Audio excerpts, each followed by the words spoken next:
अस्सलाम वालेकुम दोस्तों, मेरा नाम है अली और मेरे साथ हमेशा की तरह मौजूद है राउत और आप देख रहे हैं जिस वक्त क्रिकेट लवर अली शो को किसको देख रहे हैं दोस्तों आप लोग से बात करने जा रहे हैं। बात करेंगे जी आज आपके साथ टॉप न्यूज का सेगमेंट आपसे शेयर करेंगे। नंबर 1 पे आप लोग से बात करने जा रहे हैं, जो हमारे पास अपडेट आ रही है वो आ रही है T20 वर्ल्ड कप के हवाले से। तो नाम फाइनलाइज हो गए T20 वर्ल्ड कप के, लेकिन हैरान कुन तौर पर जो नामों को बाहर किया जा रहा है, जिनको रिजर्व में डाला जा रहा है, बड़ी तशवीश है भाई मुझे इसके ऊपर। इस पर बात करेंगे जी। इसके बाद जो हमारे पास अपडेट आ रही है वो आ रही है बांग्लादेश के हवाले से। नई स्टोरी चल गई है, वहां से खबरें आ रही है कि बांग्लादेश के वेन्यू के लिए कुछ अलग सजेशन आ रही है और बांग्लादेश ने पूरी प्रेस कॉन्फ्रेंस कर डाली है इसके ऊपर। वो पता नहीं बांग्लादेश क्या ले आया भाई, कि हमें कह रहे हैं कि इलेक्शन होंगे तो इस प्लेयर को ना लेकर आओ, ये ना करो, वो ना करो। पूरा एक मुद्दा है, क्या स्टोरी, उस पर बात करेंगे। और बात करेंगे कि रिजवान साहब ने आज एक और आप कह लें कि अपने ऊपर मलवा लिया, मतलब एक अजीब सा कारनामा सर अंजाम दिया। हैरान कुन तौर पर पाकिस्तान के पहले T20 के ऐसे खिलाड़ी बन गए जिनको रिटायर्ड करना पड़ा T20 में कि भाई तू बाहर आ जा। वो टेनिस में अक्सर हम कहते थे ना, अगर अब तेरे से नहीं लग रही तो तू बाहर आ जा, और आगे से प्लेयर कहता था आखिरी दफा अब ना लगी तो मैं आ जाऊंगा, लेकिन रिजवान को उन्होंने मौका भी नहीं दिया। उन्होंने कहा भाई तू निकल बाहर। तो बिग बैश खेलने के लिए बड़ा ऐसे चौड़े मोड़े होके गए थे, और ये पाकिस्तान में ही आपको पता है कि ऐसे खिलाड़ी चल सकते हैं। अगलों ने फौरन चुका और निकाल दिया बाहर। ये क्या कहानी, उस पर बात करेंगे। तो अगर आप हमारे चैनल पर पहली बार है, चैनल को अभी सब्सक्राइब करें, साथ के पहले अच्छा दाऊद साहब, आज पाकिस्तान टीम के एक साबिक खिलाड़ी हैं, उनका इंतकाल हो गया। आप उनको बचपन में जब आप लोग छोटे होंगे तो उनको एज अ सिलेक्टर रूप में भी आपने देखा होगा, बड़ा अहम किरदार अदा किया उन्होंने सिलेक्शन कमेटी के रूप में भी पाकिस्तान के। कौन थे वो जी? देखिए, मोहम्मद इलियास की आज डेथ हो गई है। काफी दिन से शदीद बीमार थे, हॉस्पिटल में थे। अगर आपको नहीं पता तो बता दें कि जो इमरान फरत है इस टाइम पाकिस्तान क्रिकेट बोर्ड के साथ भी कोचिंग के फराइज अंजाम भी दे रहे हैं, साथ साथ उनके ये ससुर थे और सिलेक्टर थे। उस टाइम अक्सर सिलेक्ट कर लेते थे तो काफी बात की जाती थी कि क्या इमरान फरत को उनकी वजह से सिलेक्ट कर लिया गया। काफी ये चीजें चल रही होती थी। इमरान फरत के भाई हुमायूं फरत थे, लेकिन जो इमरान फरत के ये ससुर भी थे, लेकिन इन्होंने खुद भी पाकिस्तान की नुमाइंदगी की हुई है।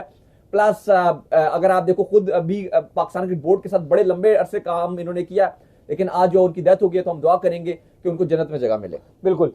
खैर, इसके बाद जो हमारे पास अपडेट आ रही है जी वो आ रही है T20 वर्ल्ड कप के हवाले से। तो पाकिस्तान के जो T20 वर्ल्ड कप के नाम है वो फाइनलाइज हो चुके हैं। पाकिस्तान का सारा स्क्वाड जो है फाइनलाइज हो चुका है। अब जो है वो जो हमारे चेयरमैन है मोहसिन नकवी, उनसे एक मुलाकात जो है वो होने जा रही है। जो आपके कोच है माइक हैसन, जब वो पाकिस्तान आएंगे और फाइनल जो है उनसे मशवरात के बाद इन नामों को जो फाइनलाइज कर दिया जाएगा और ये नाम जो है उसके बाद पब्लिक कर दिए जाएंगे। तो अभी नाम भी दाऊद साहब आपको पढ़ के बताएंगे, और इसके अंदर कुछ नाम ऐसे जिनको रिजर्व में डाल दिया, उनके ऊपर हमें बड़ी तशवीश है। पहले दाऊद साहब वो नाम जरा आप पढ़कर बता दें कि वो कौन से 15 नाम है, वो कौन से 15 खुशनसीब है जिनके नाम के ऊपर जो है वर्ल्ड कप का कुर्रा निकल रहा है, और वो कौन से 3 बदनसीब है जो कि रिजर्व में जा रहे हैं। देखिए, पहले तो मैं आपको बता दूं कि आज पाकिस्तान टीम वापस श्रीलंका से सीरीज खेलने के बाद वापस पाकिस्तान पहुंच गई है। मुलाकात शेड्यूल्ड है, मे भी कल मुलाकात होगी। जो आपके कप्तान सलमान अली आ गए हैं और कोच माइक हैसन है, सिलेक्टर्स के साथ उनकी मुलाकात है। सिलेक्टर्स के साथ मुलाकात होगी और हतमी फैसला किया जाएगा, आखिरी ठप्पा लगाया जाएगा, और उसके बाद फिर वो एक जो स्क्वाड होगा वो मोहसिन नकवी जो आपके चेयरमैन साहब हैं उनके पास एक फॉर्मेलिटी के तौर पे भेजा जाएगा, जिसपे वो साइन करेंगे और फिर वो आपका ऑफिशियल स्क्वाड होगा जो अनाउंस कर दिया जाएगा। लेकिन जो बुरी खबर है, मुझे जिस बात का अली साहब डर था, और मैं बार बार पिछले 2-3 शोज में जिक्र कर रहा था जब हम बात करते थे कि ये रिजर्व में जाएगा, वो रिजर्व में जाएगा।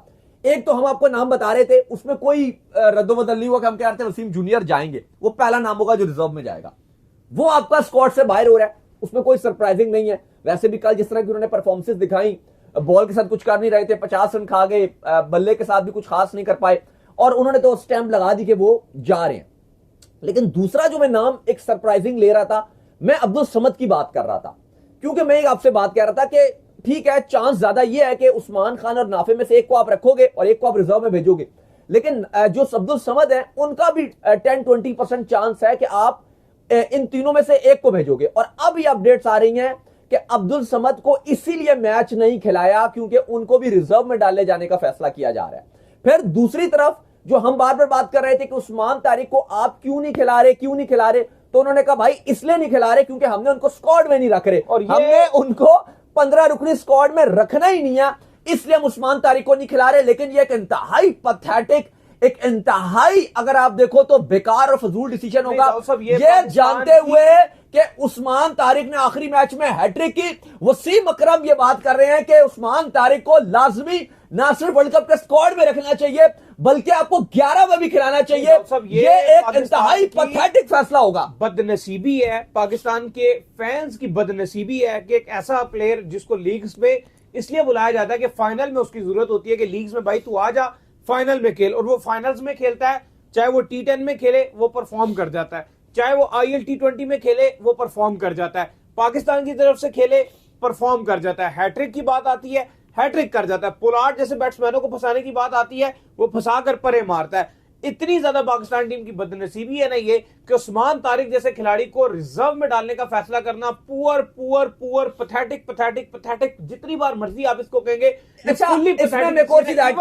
अगर आप जो है वो यहाँ पर फहीम अशरफ को भी जो है वो आप कहते कि यार हम इसको स्क्वाड में रख के फहीम अशरफ की जगह के ऊपर भी उस्मान तारिक को खिला लेते, वो भी बहुत अच्छा था। फहीम को तो नहीं आप बाहर कर सकते थे ना, वो आप करते नहीं हो बाहर। ओ भाई उस्मान खान, मेरी बात सुनो आप, अब उस्मान खान को किस वजह से आप स्क्वाड में, आपने कहा जी हम उसको 15 स्क्वाड में रख रहे हैं। अगर ख्वाजा नाफे ने कल परफॉर्म कर दिया उसको आप 15 में ला रहे हो, अब अपडेट आ गई है कि उस्मान ख्वाजा नाफे आपके आ रहे हैं, वो 15 में आगे डायरेक्ट उस्मान खान को बाहर कर दो। अब आपका ये सीन भी नहीं है क्योंकि आईसीसी का एक रूल होता है कि आपने 2 विकेट कीपर जो लाजमी रखने के फरहान कंकशन रूल है, तो उसमें आपकी किस्मत ऐसी है कि अब आपके पास 3 विकेट कीपर है। वो मसला भी खत्म हो गया कि हमारे पास दूसरा विकेट कीपर नहीं है, तो साहब फरहान की शक्ल में आपके पास दूसरा विकेट कीपर है, तो आपके लिए तो उस्मान खान को बाहर करना बहुत मैं समझता हूं कि ना एक बदकिस्मती की एक इंतहा होती है, अनलकी की ना इंतहा होती है, और बदकिस्मती की ये इंतहा है।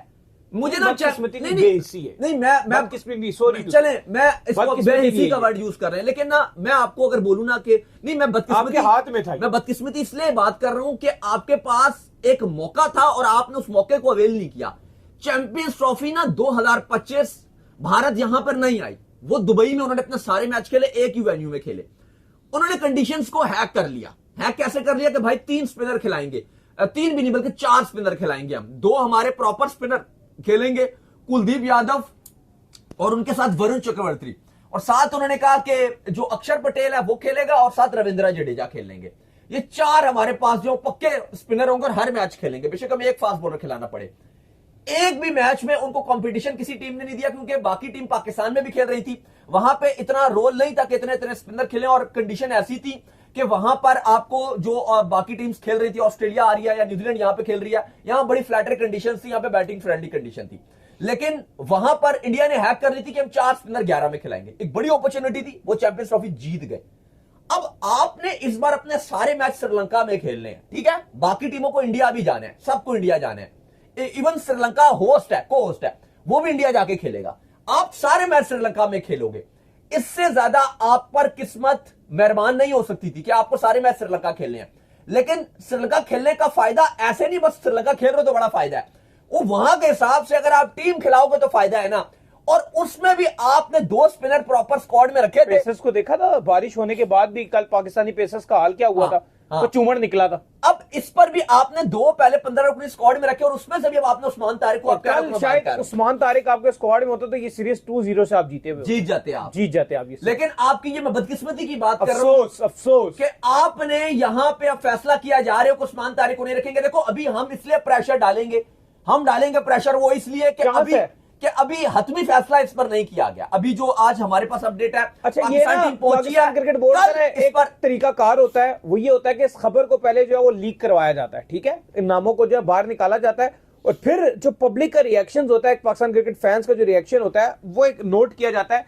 ये हमने, क्योंकि ये तरीका वारदात हमें काफी अरसे से पता है ना, अब तो हमें इतने साल हो गए पाकिस्तान क्रिकेट की चीची बीची कवर करते करते, फिर वो ये रिएक्शन देखते हैं यार फैंस का क्या रिएक्शन आ रहा है, हमने ये खबर जो है देनी है ना, अगर वो देखते हैं कि हाँ यार रिएक्शन इतना ज्यादा स्ट्रांग नहीं है तो वो उस खबर को ओके कर देते हैं, और अगर वो देखते हैं कि यार रिएक्शन बहुत ज्यादा स्ट्रांग आ रहा है तो वो फिर उसमें तब्दीली भी कर देते हैं। क्योंकि इसका हतमी फैसला कल जो मीटिंग है आपकी, 2 बंदे हैं, कप्तान है, हेड कोच माइक हैसन है, उनकी सेलेक्टर के साथ मुलाकात है।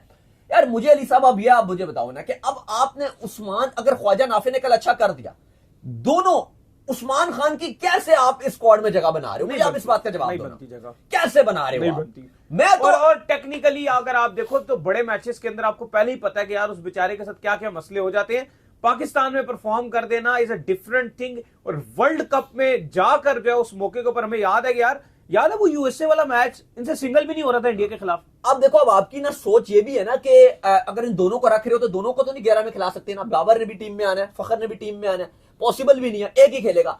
भाई जब एक ही खेलेगा ना तो फिर आप ये जाती मत कीजिए, फिर आप उस्मान खान को बाहर कीजिए। और अब्दुल समद भी मैं समझता हूं कि आपकी इस टीम में उसकी जगह बन सकती है। चलो अब्दुल समद को आप खिला भी नहीं रहे, शायद आपने आगे खिलाना भी नहीं 11 में, चलो अगर उसको छोड़ भी दो आप, लेकिन उस्मान तारिक को तो मैं समझ नहीं सकता कि आप उसको बाहर करो, क्योंकि मैं तो ये भी अज्यूम करना चाहता हूं कि आप इब्रार और उस्मान तारिक दोनों को 11 में खिलाओ।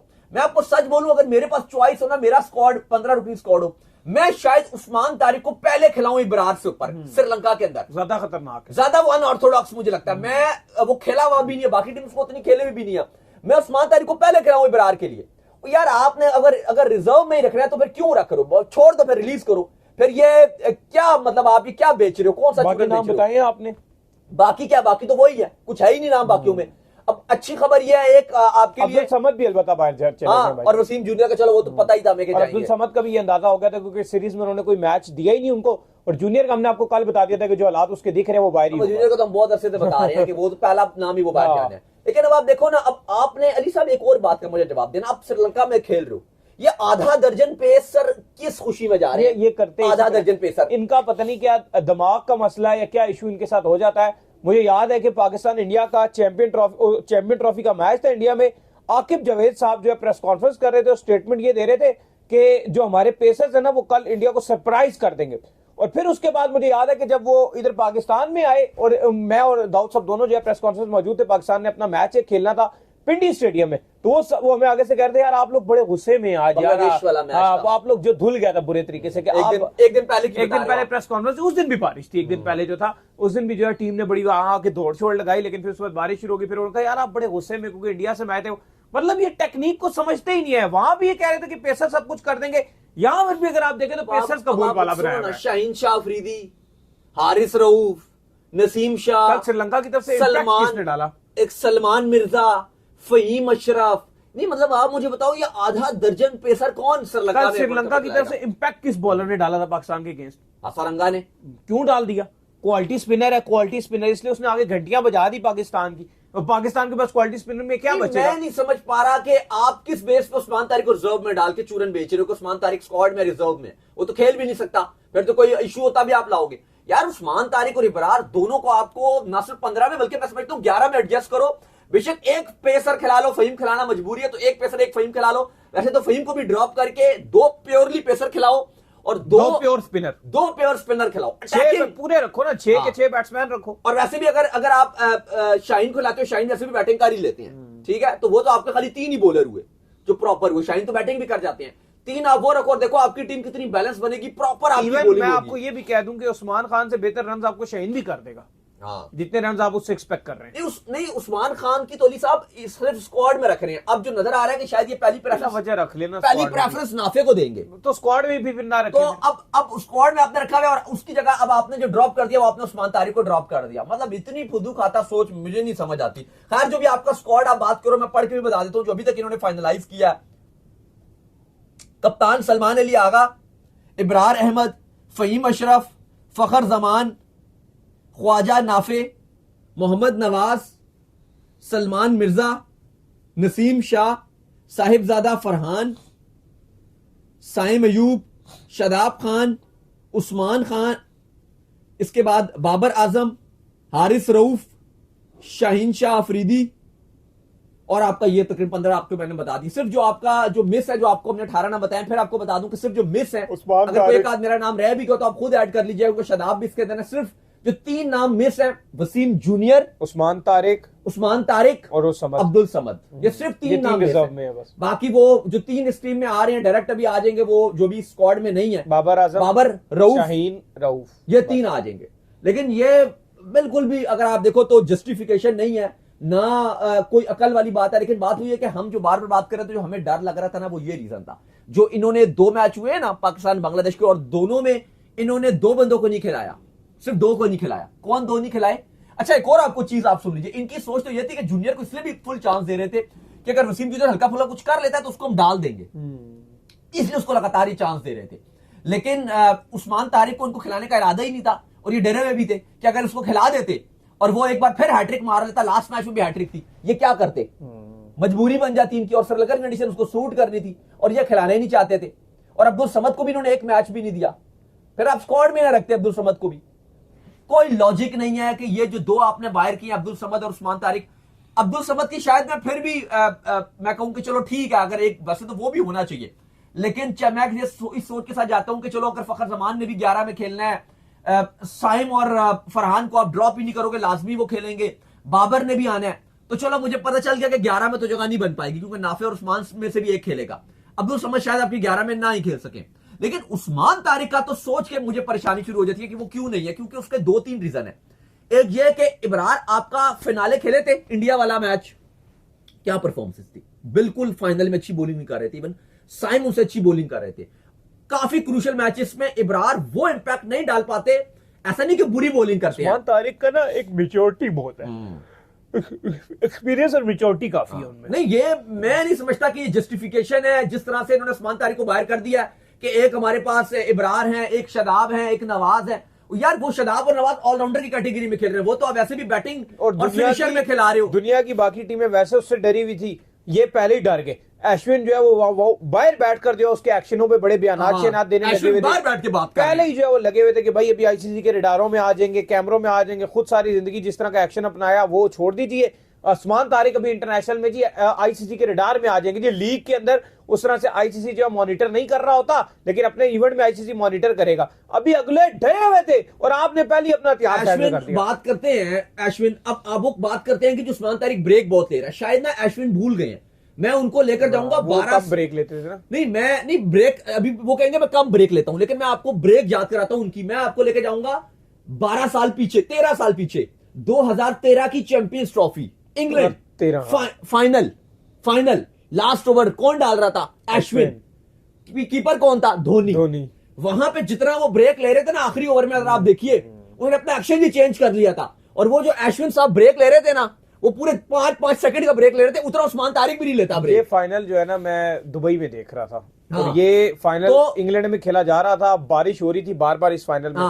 तो इसमें अगर वो जो फाइनल ओवर की मैं बात कर रहा हूं खाली, ठीक है, उसमें जितना अश्विन ने ब्रेक लिया था ना, अगर अभी उस्मान तारिक अपना लॉन्गेस्ट ब्रेक भी लेते हैं ना, वो आखिरी ओवर की मैं खाली बात कर रहा हूं। मुझे बड़ा फील आ रहा था उसमें जो इंग्लैंड के जो वो खब्बे थे, मुझे लग रहा था यार वो शायद मैच को जितवा देंगे। खैर इस टाइम अली साहब जो उस्मान तारिक के साथ ज्यादती की गई है, जो उस्मान तारिक को बाहर किया गया है, अभी हम इसलिए थोड़ा इस पर बात ज्यादा कर रहे हैं और हम प्रेशर डालना चाहते हैं एक्चुअली, क्योंकि अभी स्क्वाड अनाउंस नहीं किया गया, कल इस पर फाइनल रिमार्क्स होने हैं। इसमें ना एक पॉजिटिव चीज हो सकती है जो मैं आपको बता सकता हूं, अभी फिर आगे चलेंगे, अगली खबर पे टाइम ज्यादा नहीं है हमारे पास।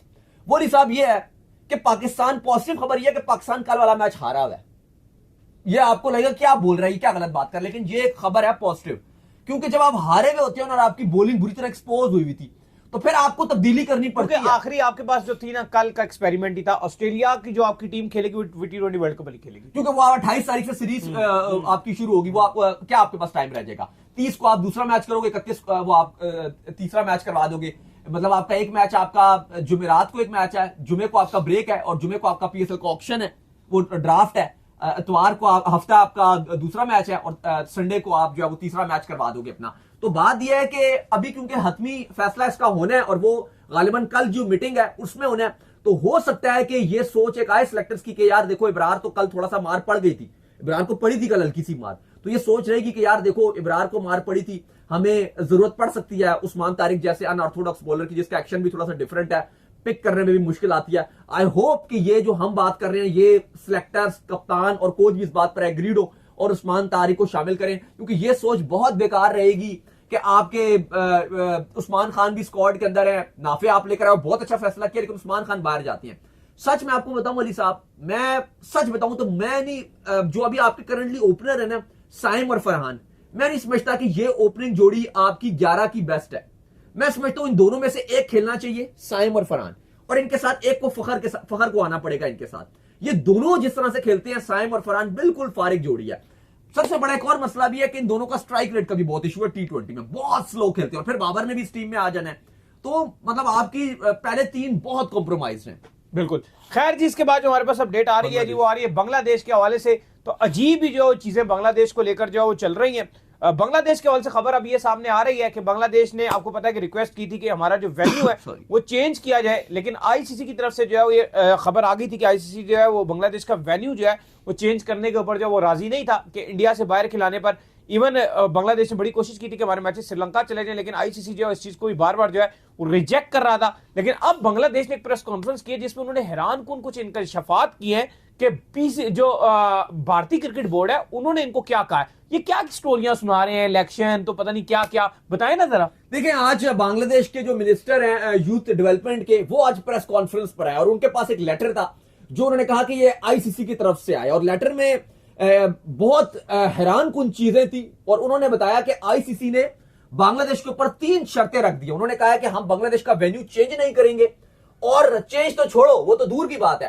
प्लस 3 शराइत भी उन्होंने बता दी। जो बांग्लादेश के मिनिस्टर हैं आसिफ नजरुल साहब कहते हैं कि जो आईसीसी है उसने 3 शराइत रखी है। पहली शर्त यह रखी है कि आपका वेन्यू तो चेंज नहीं हो रहा, श्रीलंका तो नहीं जा रहे, आप आओगे इंडिया, लेकिन आप आओगे ना जब, तो अपना प्रीमियम बॉलर जो आपका नंबर 1 बॉलर है मुस्ताफिजुर रहमान, उसको मत लेकर आना, क्योंकि अभी आईपीएल से उसको निकाला है, तो फिर सिक्योरिटी थ्रेट आपकी और बढ़ सकती है।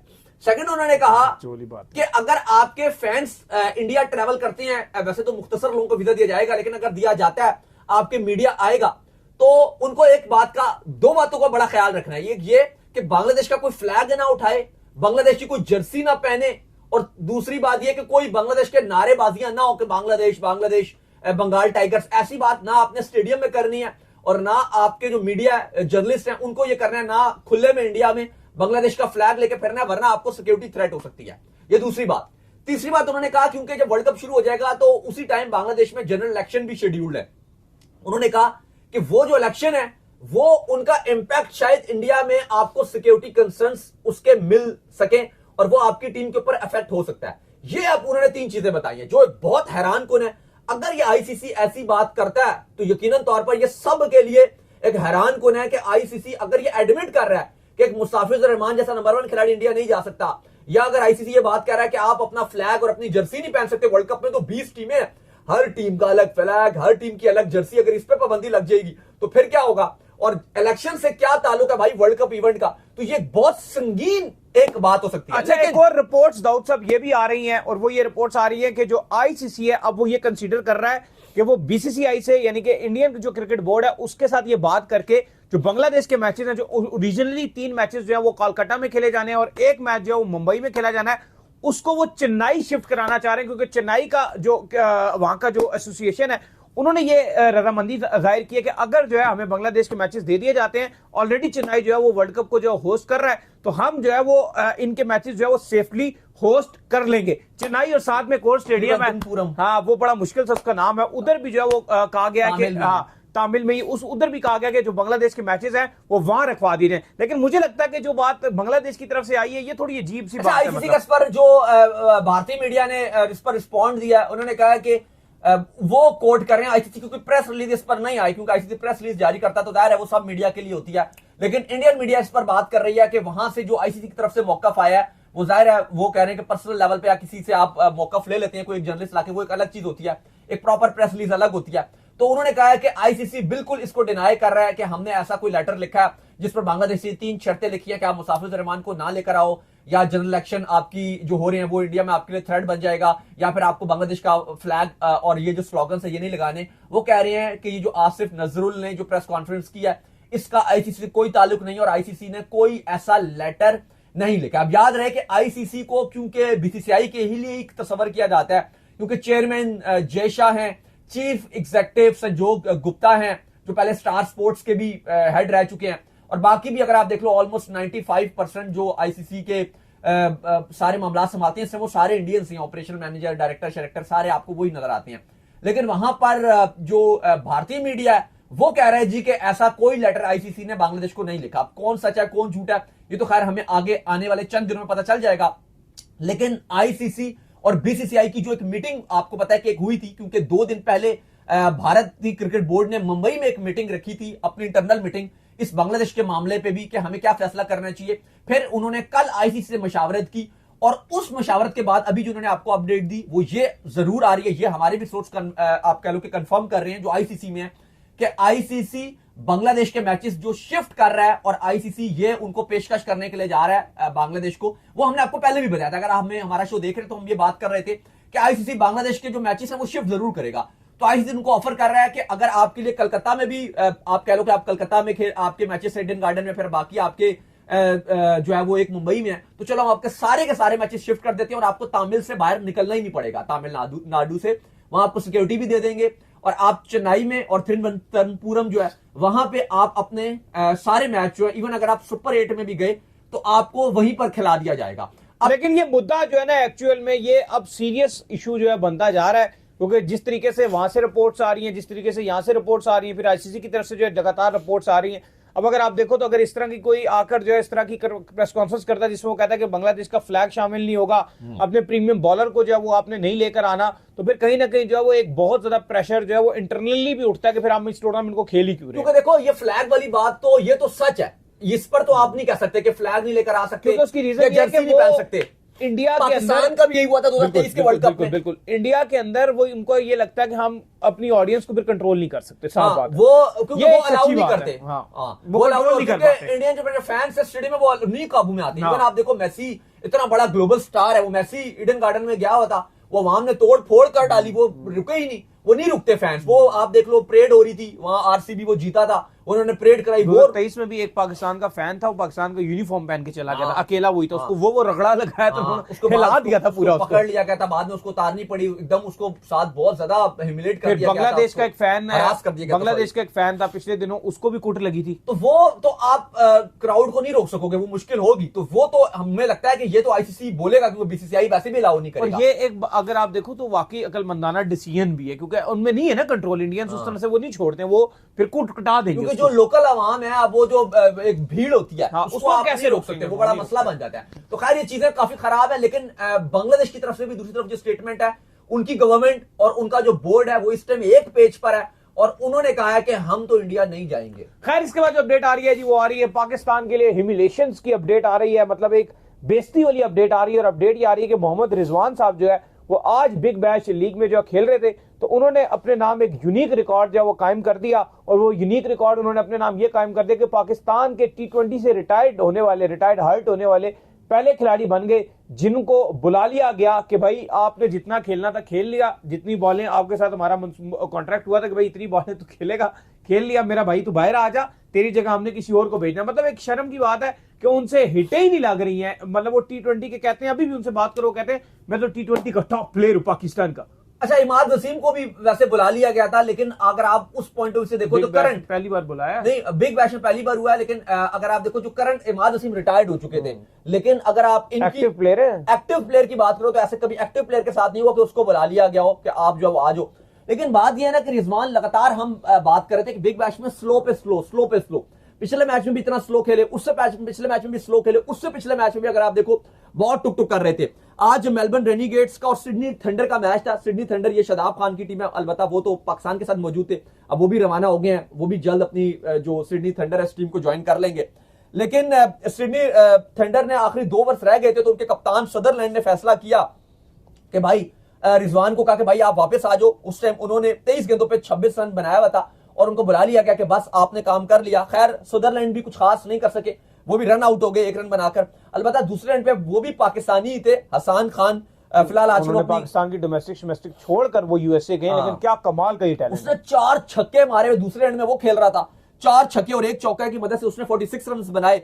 अब मेलबर्न जो है वो रेनिगेट्स 170 बना सका। और फिर जब सिडनी थंडर इस बारिश से मुतासरा मैच में बैटिंग करने के लिए आई, जो कि 16 ओवर का मैच हो गया था, 140 का टारगेट था, वो उन्होंने 15.2 ओवर्स में टारगेट चेस कर लिया। लेकिन मुझे लगता है दाऊद साहब रिजवान को ना थोड़ा सा वाइसली लीग को चूज करना चाहिए। ऑस्ट्रेलिया कभी भी उनके लिए अच्छा नहीं रहा। अगर आप शुरू में भी देख लें, वो यूं ही करते रहते थे, बल्ले यूं फिर रहे हैं, कभी उनके यहां से मिचेल स्टार्क की बॉल जा रही है, कभी यूं गुजर रही है, कभी यूं गुजर रही है। पूरा T20 वर्ल्ड कप गुजर गया था, मस्त है वो एक मैच के जहां पर जो है वो कंडीशन बड़ी आसान मिल गई तो बाबा रिजवान दोनों ने रन कर दिया, अदरवाइज पूरा T20 वर्ल्ड कप ऑस्ट्रेलिया में गुजर गया, दोनों को बल्ला बोलता ही नहीं था, टोटली खामोश। तो मुझे लगता है कि अगर रिजवान ने चूज ही करनी थी तो रिजवान ये करते बीपीएल या IL T20, इन दोनों में से एक लीग को पिक करते, ये सेम टाइम के ऊपर ही हो रही थी। और अगर वो IL T20 चले जाते वहां पर उनका बल्ला भी अच्छा चलता है IL T20 में, वही ना, अगर ये यहाँ पर जो बिक गए थे नहीं बीपीएल में बिक जाता है। नहीं, असल में IL T20 का एक और मसला था ना कि IL T20 में ज्यादातर जो फ्रेंचाइजीज थी वो IPL वाली थी। एक डेजर्ट वाइपर्स ही था जो और वो जीत भी गया टाइटल,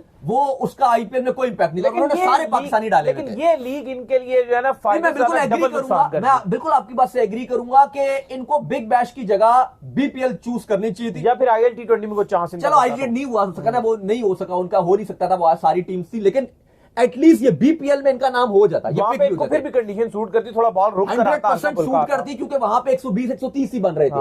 वहां पे ये 25 से 25 बनाते हैं, 30 पे 30 बनाते हैं, तो चीजें ओके की रिपोर्ट थी। वहां पे साइम अयूब भी यही कर रहे थे, उन्होंने कौन से बड़े पहाड़ उखाड़ जहां पर ऑस्ट्रेलिया के नए नए बच्चे आकर जो है वो 50 सेंचुरियां कुट के मार रहे हैं, वहां पर आपसे छक्का ना लगे तो फिर बेइज्जती होती है। नहीं, यहाँ पर रिजवान बिल्कुल ही सिर्फ अपना टाइम वेस्ट कर रहे हैं और अपने आप को भी फजूल में बेइज्जत करवा रहे हैं। बड़े बड़े हैं ना, बड़े ग्राउंड है, प्लस वो उस तरह से नहीं खेल पाते ऑस्ट्रेलिया में, वो जिस तरह की गेम है, जो कॉम्पिटिशन लेवल है, वो उनसे बाहर की बात है, वो नहीं कर पाते। हारिस रऊफ और शदाब है, फिर भी सर्वाइव कर जाते हैं, ये अच्छा परफॉर्म भी करके, रऊफ लीडिंग विकेट कर रहे हैं, शदाब ने करके दिखा दिया, शदाब ने बैटिंग इनसे अच्छी की है, हाँ, लेकिन बॉलिंग में उसने ठीक किया है। शदाब और हारिस रऊफ अच्छा करके, बाकी ना कुछ खास बाबर की परफॉर्मेंस नजर आई है। चलो फिर भी बाबर ने 250 तो बना ही दिए थे, लेकिन रिजवान को एक तो ओपनिंग भी नहीं मिल रही, वो नंबर 4 पे खेल रहे हैं। अब वो बिल्कुल ऐसा लग रहा है कि टीम में सिर्फ विकेट कीपिंग की हद तक रह गए और टीम पे बोझ ही बन, और ऐसा लग रहा है कि ये इनका शायद आखिरी ही हो, इसके बाद शायद इनको टीम पिक भी ना करे। लेकिन इस बार सॉरी टू से, लेकिन ऑस्ट्रेलिया जो बिग बैश वाले हैं उनको वो फर्क ही नहीं पड़ा, वो खाली कह रहे हैं कि पाकिस्तानी आए हुए हैं, व्यूवरशिप हाई है, क्राउड आ रहा है, मार्केट वैल्यू बढ़ गई है,